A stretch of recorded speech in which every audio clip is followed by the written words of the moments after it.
बिस्मिल्लाहिर्रहमानिर्रहीम। आज banking transaction chapter की दूसरा लेक्चर है जिसमें हम पढ़ेंगे कि कितने किस्म के जो बैंक जो है वो कितने किस्म के अकाउंट्स को आप ओपन कर सकते हैं, कितनी किस्म के अकाउंट्स होते हैं।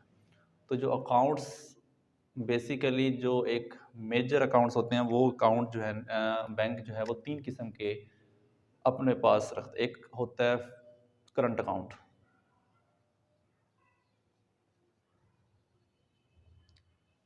दूसरा फिक्स्ड अकाउंट होता है और तीसरा जो है वो सेविंग अकाउंट होता है।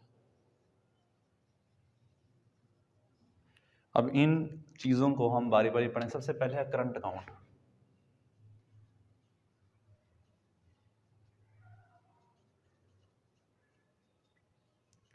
करंट अकाउंट होता है हमारा रोज़मर्रा की, यानी कि हमने ये अकाउंट खुलवाते हैं। हम जैसे ही अकाउंट को ओपन करवाते हैं बैंक में जाके, बैंक हमसे कुछ बेसिक चीज़ें मांगता है।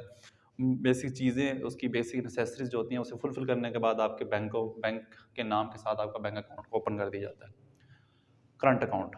तो करंट अकाउंट में ये होता है बेसिकली कि आप जो रोज़मर्रा की ट्रांजैक्शंस करते हैं वो फिर करंट अकाउंट के थ्रू करते हैं, यानी कि इसमें फिर आपकी रिस्ट्रिक्शन नहीं होती, बैंक की तरफ से रिस्ट्रिक्शन नहीं होती।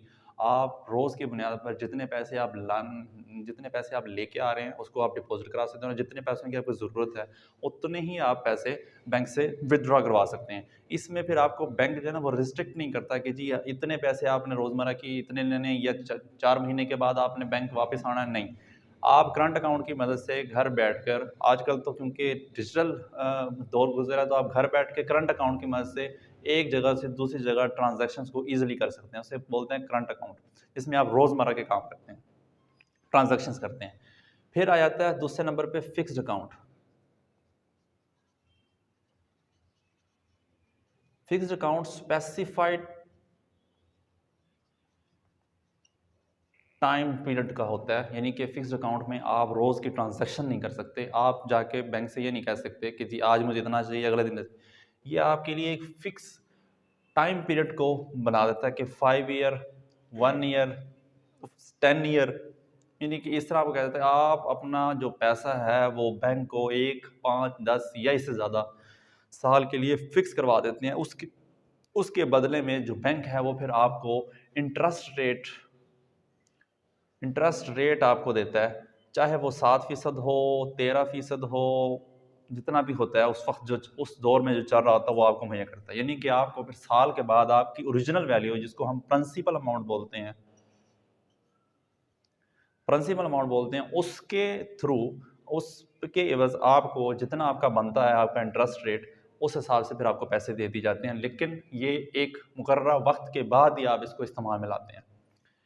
सेविंग अकाउंट बनाया गया था लोगों के लिए कि जो लोग अपने पैसे बचाते हैं यानी बचत करते हैं, उसके लिए बनाया गया। ये इसमें थोड़ी रिस्ट्रिक्शंस होती हैं। इसमें ये होता है कि आप रोज़ की बुनियाद पर आके पैसों की ट्रांजैक्शन नहीं कर सकते। एक बैंक आपको रिस्ट्रिक्ट कर देता है कि जी फ़लाँ तारीख को या महीने में या साल में आप फ़लाँ दिन आप आके अपना पैसा रखवा सकते हैं। इसमें फिर क्या होता है, इसमें फ़ायदा क्या होता है कि जो लोग घरों में पैसे सेव करते हैं उसका, क्योंकि हमारे कौम को, पाकिस्तान को कोई फ़ायदा नहीं होता, तो लिहाजा जब हम एक बैंक के थ्रू अपना पैसे को सेव करते हैं तो बैंक क्या करता है, उस पैसे को यूटिलाइज़ कर देता है, उस पैसे को यूटिलाइज़ करके उससे फ़ायदा ले सकता है।